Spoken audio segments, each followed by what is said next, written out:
네, 우리 또 이번 주에 핫 이슈.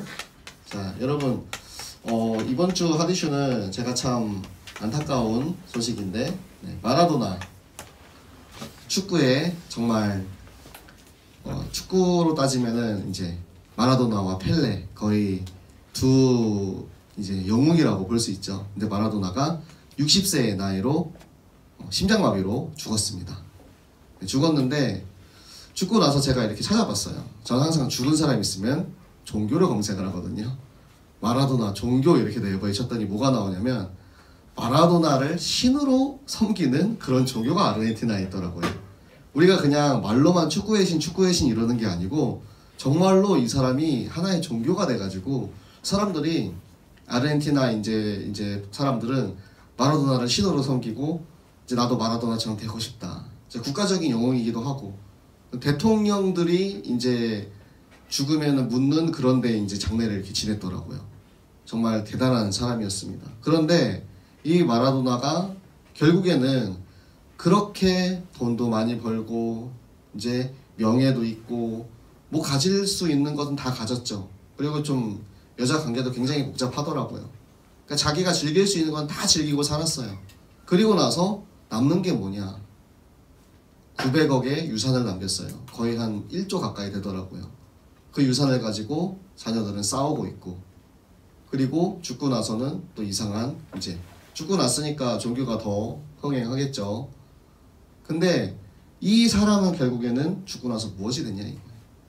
생명이 없이 복음이 없이 그렇게 살다가 죽으면 우리가 보기에는 이 땅에서 100년, 이 땅에서 60년 사는 것이 굉장히 길게 느껴질 수 있지만 사실 하나님 나라에서 그 영원한 시간에 비하면 한 끝 같은 찰나 같은 시간이에요. 요 찰나 같은 시간을 위해서 내가 열심히 돈을 벌고 열심히 쓰고 열심히 사는 것이 과연 얼마나 가치가 있겠습니까? 하나님 나라의 영원한 축복, 그리고 지금 우리가 누리고 있는 하나님의 말씀을 가진 렘넌트라는 이 축복이 겉으로 보이는 이런 화려한 모습보다는 훨씬 더 하나님이 기뻐하시는 축복인 줄로 믿습니다. 네, 그리고 이거는 최근에 있었던 일은 아니고 제가 최근에 본 기사예요. 퀴어 축제가 있었어요. 인천에서 있더라고요. 저희 고향이 인천인데, 자, 퀴어 축제가 뭔지 뭐 다들 아시겠죠? 네, 퀴어가 원래 원뜻은 이상하다, 괴이하다 라는 그런 뜻의 영어 단어인데 이제는 퀴어를 동성애자라는 의미로 지금은 이렇게 대명사처럼 사용을 하고 있죠. 퀴어 축제가 있었는데 제가 여기서 더 놀란 거는 목사가 여기 가가지고 축복을 했대요. 여러분들이 들어도 쌍욕이 날 뻔했는데 그런 이제 얘기가 나온 거예요. 저도 보면서 제가 기사를 잘못 읽었나 해가지고 검색을 해봤어요. 그러니까 이 목사가 감리교 목사인데 이 퀴어 축제에 가가지고 축복을 해준 거예요. 보니까 목사도 있고 신부도 있어. 그래가지고 그 사람들이 막 축복을 막 합니다. 그리고 나서 이제 정직 처분을 2년을 받았어요. 감리교 협회에서. 그리고 나서 이제 내부에 인터뷰한 영상이 있더라고요. 왜 거기서 축복을 했냐라고 물어보는 질문에 하나님께서는 모두를 사랑하십니다. 여러분 어떻게 생각하십니까? 동성애 하는 사람까지도 하나님께서는 사랑하십니다. 아주 좋은 말이죠. 스님 보는 줄 알았어요. 네. 그렇게 말을 하고 하나님께서는 내 모습 이대로 사랑하신다는 거예요. 우리가 내 모습 이대로 이런 말 참 많이 쓰죠. 교회에서도. 그런데 이 사람이 말하는 사랑의 개념이 뭐냐 이거예요. 예수님께서 이 땅에 오셨을 때 십자가에 달려 돌아가실 때 양쪽에 죄수가 있었죠. 그 양쪽의 죄수 중에 하나는 예수님을 원망하고 네가 정말로 유대인의 왕이라면 우리를 여기서 끌어내 봐라 이러면서 막 이제 소리를 질렀어요. 다른 한 명의 죄수는 예수님께서 하늘에 가실 때 저도 같이 데려가 주세요. 그러니까 하나님의 사랑은 모든 사람을 사랑하는 그 하나님의 마음이 있지만 그 사랑을 내가 받아들일 수 있는 사람만이 그 사랑을 누리는 거예요. 이 동성애는 성경에도 분명히 엄격하게 금지하고 있습니다. 동성애에 대해서 레위기 20장 13절에 나와 있는데요. 너희가 남자와 관계하듯이 여자와 관계하듯이 남자들끼리 관계를 하면 반드시 죽으리라라고 그렇게 말씀을 하고 계세요. 무조건 죽는 그런 사형에 해당하는 형벌이에요. 완전한 죄악이고 절대 있어서는 안 되는 죄악인데 그거랑 상관없이 이 목사라는 사람은 뭐냐, 말씀이 없으니까 그냥 누구나 할 수 있는 그런 말 하는 거예요. 하나님은 다 사랑하신다. 누가 말 못하겠습니까? 사랑한다는 얘기는 누구나 할 수 있어요. 그런데 진짜 사랑이 무엇인지, 진짜 예수 그리스도의 사랑인지를 모르는 말씀이 없는 쭉정이 목사가 결국에는 이런 일을 벌인 것입니다. 겉으로 보기에는 똑같아요. 우리가 알곡과 쭉정이에 대해서 말씀을 나눴죠. 겉으로 보기에는 이 목사도 굉장히 열심히 설교를 하고 막 이렇게 할 거예요. 뭐 거룩하게 막 얘기하고 여러분들 성도들끼리 서로 사랑하셔야 됩니다. 예수님은 우리를 그렇게 사랑하셨습니다. 그런데 진짜 중요한 상황에서 하나님의 말씀을 제대로 가지고 있지 않았기 때문에 결국에는 하나님 말씀에 어긋난 행동을 하고 그것이 자기는 옳다라고 생각을 하고 있는 거예요. 이것이 뭐냐면 이게 바로 범죄예요. 이 에브라임 자손이 왜 범죄를 저질렀냐면 이 죄가 뭐냐, 이 죄의 근원이 바로 이제 하말테라는 뜻인데 바로 기준에서 벗어났다. 기준에서 벗어난 것을 죄라고 합니다. 관역에서 벗어난 것을 죄라고 해요. 그런데 이 관역에서 벗어난 게 처음에는 조금 벗어난 것 같아요. 그 조금 벗어난 것 같은 이 죄가 시간이 지날수록 점점 멀리 벗어나게 되겠죠. 내가 지금 잠깐 이 기준에서 벗어나 있다고 생각할 수가 있어요. 하지만 이것을 우리가 말씀으로 바로잡지 못한다면 계속해서 멀어져 갈 수밖에 없는 거예요. 결국에는 끝에 이르렀을 때는 완전히 하나님이랑 상관없는, 기준이랑 상관없는, 말씀이랑 상관없는 그런 삶을 살고 있는 것입니다. 그게 우리가 예배를 꼭 드려야 하는 이유고 강단의 메시지를 통해서 우리가 매주 우리를 갱신해야 하는 이유예요. 우리가 오늘은 이렇게 직진으로 가야 되는데 한 걸음 비스듬히 걸어갈 수 있어요. 그러면 금방 다시 돌아갈 수 있을 것 같죠. 근데 예배를 드리고 말씀을 듣고 말씀을 통해서 내가 하나님의 말씀을 청종하면 돌아올 수 있는데 그게 아니고 이번 주에 말씀을 못 들었어. 다음 주에도 말씀을 못 들었어. 그런 식으로 한 걸음 한 걸음씩 나가다 보면은 어느새 이 기준의 길이 아예 시야에서 벗어나서 보이지도 않게 되는 거예요. 돌아갈 수 있는 힘을 아예 잃어버리는 거예요. 그렇기 때문에 이 범죄가 작은 기준에서 벗어나는 것부터 시작되는 것이고 말씀으로 벗어나고 하나님의 말씀이 내 마음속에 없으면 바로 사울왕처럼 되는 것입니다. 사울왕이 어떻게 됐습니까?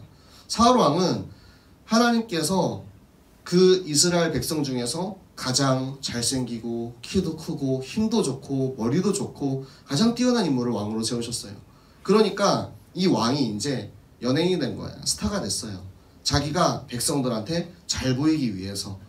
전쟁이 끝나고 나서 하나님이 저 육축과 모든 것을 다 진멸해라 하셨는데 좋은 것들을 남겨놓고 이거 하나님께 제사 드리기 위해서 내가 좋은 것들을 남겨놨습니다. 여러분 되게 용알이랑 비슷하지 않습니까? 자꾸 내 기준이 나오는 거예요. 내가 기준이고 내 말이 기준이고 내 생각이 기준이고 하니까 내 생각에는 하나님이 제사 드리는 거 내가 좋은 거 가져다가 제사 드리는 거 더 좋아하실 것 같은데 이렇게 이제 생각을 하는 거예요. 근데 하나님 말씀은 그게 아니었죠. 다 직면하라고 했는데 그 말씀에 순종하지 않고 내가 하나님의 그 자리, 하나님의 기준, 그 자리를 넘보고 그걸 이미 넘어섰죠. 그렇기 때문에 하나님께서는 내가 제사보다 순종을 좋아한다고 말씀을 하고 계시는 거예요. 하나님 앞에 우리가 하나님의 말씀을 따라가는 것이 하나님이 가장 기뻐하시는 일입니다. 하나님께서는 우리를 그 자리에 부르기 원하시고요. 하나님은 우리를 항상 말씀으로 이것이 우리의 기준 되도록 인도하시는데요. 이 기준을 따른 사람이 누구냐? 바로 갈렙입니다. 갈렙은 하나님께서 이 헤브론 땅이죠. 헤브론 땅을 갈렙에게 주고 그 땅에 있는 모든 가나안 민족들, 아낙 자손들을 다 물리치라고 했을 때, 그리고 그 아낙 자손의 세 아들을 완전히 다 진멸하죠. 헤브론에 있는 아낙 자손은 다른 가나안 지역에 있는 아낙 자손들, 그 가나안 민족들보다 더 크고 강성한 사람들이라고 했어요.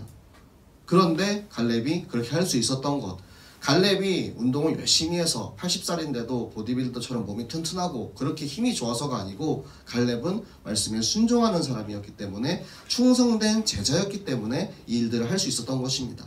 그렇다면 에브라임 자손들의 잘못이 뭡니까? 에브라임 자손들이 뭔가 굉장히 큰 죄를 저지른 거는 아닌 것 같아 보여요. 오늘 이제 성경 말씀, 이번 주 암송 9절에도 나오지만, 그 가나안 족속들, 내가 받은 그 땅에 가나안 족속을 다 죽이지 않고 조금 남겨놨어. 남겨놓고 오히려 그들을 종으로 삼았어. 그러면 되게 합리적인 것처럼 보이잖아요. 되게 편하고, 아니 뭐 어차피 이방 민족인데 우리 종이 되면은 편하게 그냥 내가 시키는 대로 다 하고 그렇게 할 수 있잖아, 이렇게 생각할 수 있거든요. 그러면은 오히려 그래, 얘들을 내가 평생 종으로 삼아가지고 하나님의, 나는 하나님 따르고 이 하나님 모르는 애들은 종으로 이렇게 증거로 삼겠다, 이렇게 생각할 수도 있어요. 그런데 뭐라 그랬습니까? 죄는 작은 기준에서 벗어나는 것부터 시작해서 시간이 지날수록 그게 점점 더 멀어지고, 결국에는 그것 때문에 가시가 돼서 내가 찔리는 거예요. 이 가나안 민족들을 왜 쫓아내라고 했습니까? 이 사람들이 가지고 있는 우상의 문화, 이 사람들이 가지고 있는 민족적인 이 하나님을 거역하는 그들의 특성이 있기 때문에 완전히 진멸해서 싹을 없애버리라는 거예요. 그런데 이 죄의 싹을 남겨놓고 죄와 함께 동거하는 이 가나안 민족과 함께 동거하는 이 에브라임 족속들이 결국에는 어떻게 되냐? 이들의 문화에, 이들의 이방, 이들의 우상 문화에 결국에는 휩쓸리고, 나중에는 오히려 반대로 역전이 돼서 오히려 얘네한테 지배를 받게 되는 그런 일들이 벌어지는 거예요. 작은 범죄가 우리가 보기에는 범죄를 저지르는 것이, 도둑질을 하고 뭔가 크게 나쁜 짓을 하고 사람을 때리고 뭐 죽이고 하는 것을 범죄라고 생각할 수 있어요.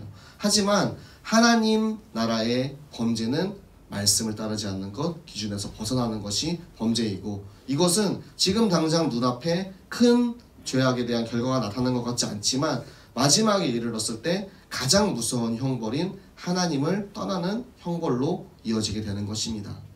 여러분들 스스로 내가 지금 말씀 속에 거하고 있는가? 내가 지금 하나님의 말씀을 듣고 그 말씀을 순종하고 그 말씀을 통해서 내가 지금 혹시나 한 걸음 벗어나고 있다면 다시 말씀으로 돌아갈 수 있도록 여러분들이 항상 갱신하면서 말씀에 순종하는 일꾼 되시기 바랍니다. 네, 하나님께서 그렇게 우리를 오늘까지 인도해 오셨어요. 내가 받은 축복은 어떠한 축복이냐면 내가 잘해서 받은 게 아니에요. 하나님께서 은혜로 나를 찾아오셔서 나에게 주신 것이 축복입니다. 유다 지파가 받은 축복도 마찬가지고요. 갈렙의 축복도 마찬가지고요. 요셉의 축복도 마찬가지입니다. 내가 잘해서 받은 축복이 아니에요. 하나님께서 공짜로 선물로 주신 게 하나님의 축복입니다. 그런데 이 에브라임 족속들은 그것을 착각하고 있는 거죠. 나는 축복 받았어. 그렇기 때문에 내가 조금 더 마음대로 해도 될 것 같고, 내가 거저 받은 축복에 감사함이 없는 거예요. 여러분들도 잘 생각해 보시기 바랍니다. 내가 랩런트로 태어나서 모태신앙이라 어려서부터 말씀을 듣고 자라서 기준을 듣고 자라서 지금 이 자리까지 인도받아 왔어요. 근데 그것에 대해서 솔직히 말하면 감사함이 없는 친구들이 정말로 많은 것 같아요. 하나님이 나를 위해서 이 땅에 예수 그리스도를 보내셨다라는 그 일에, 나를 위해서 예수 그리스도께서 십자가에 달려 돌아가시고 죽으시고 부활하신 그 십자가의 은혜에 대한 감사가 다 사라진 거예요. 그러니까 예배 시간에 꾸벅꾸벅 졸 수 있겠죠, 여러분. 네, 여러분 좌우를 둘러보시고 졸고 있는 친구들 깨우시기 바랍니다. 네.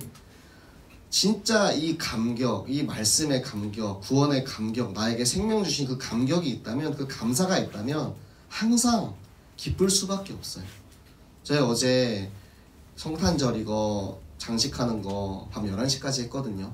마지막까지 남아서 한 사람들 몇 명 있고 또 중간중간에 이제 일이 있어서 가신 분들도 있지만 굉장히 육신은 피곤하고 힘듭니다. 저 오늘 아침에 좀 못 일어나겠더라고요. 그런데 그 불을 다 켰을 때 와 그래 빛으로 오신 그리스도를 위해서 그거를 위해서 우리가 이 일을 했다라는 그 일에 너무 기쁜 거예요. 저는 막 유진이랑 그 얘기 했거든요. 난 눈물이 날 것 같다고. 너무 멋있고 이렇게 했다는 것 자체가 너무 감사한 거예요. 여러분들한테 그런 나에게 생명 주신 그 은혜에 대한 감사가 꼭 있으셨으면 좋겠어요. 그 감사가 없으면 여러분들이 결국에는 세상에 끌려갈 수밖에 없어요. 가나안 민족한테 다 속을 수밖에 없는 거예요. 우리가 그냥 얘기하고 있는 가나안 민족한테 속는 게 뭐냐면 여러분들이 세상의 문화와 세상의 좋은 것들 뭐 우리가 좋아하는 예쁜 이제 언니들이나 오빠들 그런 좋은 재밌는 문화들 뭐 게임도 있고 놀이도 있고 뭐 술 도박 다 수많은 것들이 있잖아요. 그런 거에 속는 게 내 주변에 그 문화를 곁에 두는 게 내가 지금 가나안 족속을 진멸하지 않고 나를 유혹하는 세상의 것들을 곁에 두고 있으면 그것에 속을 수밖에 없어요. 그거는 100% 속을 수밖에 없습니다. 솔직히 말해서 사단이 마귀가 우리보다 똑똑해요. 나를 정말로 잘 속이거든요. 저도 막 속고 그래요. 제가 처음에 이제 랩런트들이랑 함께 어울리겠다 해서 이제 게임을 했잖아요. 근데 처음에는 그게 명분이 좋았죠. 랩런트들이랑 같이 이제 한 문화를 즐기기 위해서 이렇게 했는데 시간이 지나니까 저에게 습성이 나오는 거예요. 하나씩 이제 내가 하고 싶은 걸 찾기 시작해요. 내가 예전에 삼국지 이거 좋아했는데 한번 삼국지 이거 한번 해볼까? 그래가지고 그거를 이제 다운받아서 하기 시작했는데 사실 랩런트들이랑 전혀 상관없거든요. 너네들 삼국지 전혀 안 좋아하잖아. 내가 삼국지 얘기해도 하나도 모를 거예요. 그런데 그냥 내가 좋아하는 거를 랩런트들이랑 함께 하겠다는 명분으로 시작을 해가지고 거기에 이제 시간을 뺏기기 시작하니까 마음도 뺏기는 거예요. 그거를 제가 어느 순간 발견을 딱 했어요. 그래가지고 내가 진짜 오랫동안 속고 있었구나. 그게 12시가 되면 이벤트가 갱신이 돼요. 그러면은 그날에 해야 되는 숙제가 있거든요. 그거를 12시가 땅 되면은 그때부터 하기 시작합니다. 그러면은 그게 최소 한 30분 이상 걸리거든요. 그거 하고 또 그날 밤 11시가 되면은 맞다 오늘 숙제 못한 거 이거 있었지 하면서 그거 붙들고 계속 하고 있는 거예요. 그러니까 제가 하루에 2시간을 그렇게 바보같이 뺏기고 있더라고요. 그 시간에 말씀을 읽고 그날의 말씀 정리하고 이렇게 해야 되는 시간인데 제가 그러니까 저도 모르게 말씀 읽는 시간이 줄어들고 하루를 정리하는데 기도하는 시간이 줄어들고 하는 거예요. 이게 뭐냐면 내 작은 틈을 주었을 때 마귀는 그거를 정말로 잘 이용합니다. 내가 지금 하나님께서 나에게 주신 이 생명의 은혜에 대한 그 감사와 내가 말씀에 완벽히 따라가고 있다라는 그 기준 속에 있다라는 제자의 길 속에 있지 않으면 전도사도 속습니다. 여러분 랩런트들은 오죽하겠습니까? 네, 여러분들이 저보다 더 뛰어난 인물들이 많이 있겠지만 저는 제가 이제 수준이 여러분이랑 비슷하니까 아마 비슷할 거라고 생각을 합니다. 조금씩 그렇게 사단에게 마음을 빼앗겨서 결국 멀어지지 않도록 여러분이 항상 말씀 속에서 내 자신을 갱신하시기 바랍니다. 네. 그런 사람들만이 우리가 끝까지 갈 수 있는 거예요. 끝까지 가는 게 진짜 중요하거든요. 시작점은 누구나 같아요. 그런데 이거를 시작하고 나서 조금은 할 수 있습니다. 몇 걸음 가요. 그런데 힘들어. 여기까지 나는 좀 최선을 다했어. 나는 여기까지. 그게 아니고 끝까지 함께 가는 것. 제가 성경에서 이번에도 나오지만 누가를 보면서 그 생각을 참 많이 하거든요. 누가는 초장에 힘들어가지고 도망갔어요. 첫 선교를 가다가 중간에 도망갔단 말이에요. 너무 힘드니까. 제가 그 마음을 이해하거든요. 첫 선교는 저도 정말로 힘들었어요. 몸도 아팠고 영적으로도 힘들고 진짜 막 도망가고 싶었거든요. 그런데 그거를 지나고 나서 마지막에 누가 남았냐 이거예요. 저랑 같이 선교를 시작했던 많은 이제 선교사 훈련을 받던 동기들이 있습니다. 지금 뭐 그분들이 각자의 자리에서 다 신앙생활 열심히 하고 있을 거예요. 저는 그렇게 믿고 있는데 결국에는 진짜 선교지에서 선교하고 있는 끝까지 남아있는 사람이 몇 명이나 될까? 제가 알고 있는 바로는 3명도 안 되거든요. 저희가 20명 정도 같이 시작을 했어요. 선교 훈련을 받고 이제 여러분들이 이제 하는 것처럼 매주 모여가지고 말씀도 훈련을 받고 또 거기서 이제 뭐 연극도 배우고 찬양도 배우고 막 이렇게 했거든요. 그런데 마지막까지 남은 사람이 누구냐? 여러분들이 지금 이 자리에 앉아있는 친구들이 다 같이 지금 시작점을 시작해서 가고 있는 친구들이에요. 마지막에 여러분들이 돌아보았을 때 예수님 오시는 그날에 예수님께서 우리의 이름을 부르시는데 예수님 내 이름을 부르시는데 왜 내 옆에 있는 친구는 없지? 이렇게 생각하면 어떠시겠어요? 예수님이 건주야 하고 부르셨는데 권세를 안 불러. 권세 어떻게? 왜 예수님 건주만 데려가시고 나는 안 데려가세요?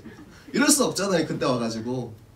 물론 이제 농담입니다. 권세니까 이렇게 얘기할 수 있는 거예요. 딴 친구들은 이렇게 얘기하면은 상처받을 거니까. 네. 당연히 하나님이 나를 부르시고 올라가시는 게 맞는데 혹시나 내가 진짜 끝까지 가지 못하는 사람이라면 진짜 여러분들 말씀을 듣고 하나님의 강단의 말씀을 속에서 여러분들의 정체성을 찾으시기 바랍니다. 나는 구원받은 하나님의 자녀 렘넌트다.